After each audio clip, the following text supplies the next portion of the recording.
एक दुकानदार ने एक वस्तु के अंकित मूल्य पर 10% की छूट दी और इस प्रकार वो 400 रुपये का लाभ अर्जित किया।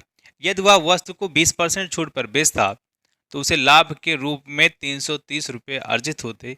वस्तु का अंकित मूल्य क्या था? कैसे करेंगे इस सवाल को, एक बार आप सोचिए। फिर पेन को उठाइए और आ जाइए मैदान में।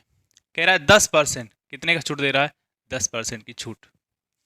10% की छूट दी गई, इस प्रकार 400 रुपये का लाभ अर्जित हुआ। अगर हम 10% को लिखना चाहें तो क्या लिखेंगे? 1/10 लिखेंगे। ठीक। ऐसे सवालों को जिनमें लाभ और प्रतिशत के बारे में कुछ कहा गया हो, कुछ पूछा गया हो, उसको करने के लिए 3 चीज़ें हमें ज़रूरत पड़ती हैं। एक तो सीपी, दूसरा एसपी और एमपी। ये सारी चीज़ें हैं क्या, मैंने पहले ही लेक्चर में आपको बता दिया है। अगर नहीं मालूम है तो देखिए, एमपी का मतलब होता है मार्क प्राइस या मार्केट प्राइस, एसपी का मतलब होता है सेलिंग प्राइस, सीपी का मतलब होता है कॉस्ट प्राइस। इसी को हिंदी में क्रय मूल्य, इसको विक्रय मूल्य और इसको बाजार का मूल्य यानी अंकित मूल्य भी कहते हैं। ठीक बात है। इतनी बात अगर आपको मालूम है तो अब हम चलते हैं सवालों की तरफ और देखेंगे एक एक चीज। ठीक, 10% की छूट है। मान लो ये 10 होता, कौन? Market price. तो इसमें 10% की छूट देते तो 10 का 10% एक और एक छोड़ दे देंगे, तो अगर 10 है तो कितने का हो जाएगा? ये 9। ये रुपया नहीं है, ये क्या है? रुपया नहीं है तो फिर क्या है? आप इसको कह सकते हैं 10 रेशियो, या कह दीजिए 10 यूनिट है। 10 यूनिट है, मार्केट प्राइस कितना है? 10 यूनिट। क्यों? इसी के बराबर हम कुछ ना कुछ जो एग्जैक्ट वैल्यू होगी उसको मानेंगे और फिर हम इसका जवाब देंगे। ये अभी रुपया नहीं है, ये मान के चलिए। ठीक, तो 10 यूनिट है, मार्केट प्राइस कितना है? 10 यूनिट है, और इसमें 1 यूनिट की छूट मिलती है तो कितना का हो जाएगा?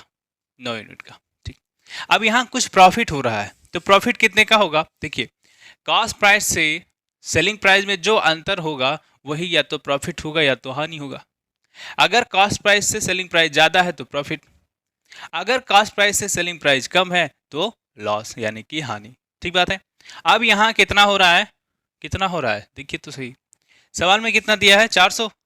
400, ये रुपया दिया है। कितना दिया है? रुपया। ठीक, अगला जो पढ़ेंगे सवाल उसी में हम जाएंगे तो पढ़ेंगे तो कि वह वस्तु 20% छूट पर बेचता है। ठीक है, यदि वह वस्तु 20% की छूट पर बेचता है तो 20% को कितना लिख पाएंगे? 20% को अगर आप लिखना चाहें तो क्या लिखेंगे? 20 एकम 20 और 20 पंचे 100 यानी 1/5 लिखेंगे। अब मार्केट प्राइस कितना है? 5 है। इसी को तो हमने एमपी माना है, इसी को तो हमने एमपी माना है। ठीक, अब मार्केट प्राइस यानी कि मार्क प्राइस कितना है? 5 है, और इस पे 20% की छूट यानी 5 पे 1 का छूट, तो 5 पे 1 का छूट तो बचेगा कितना? 4।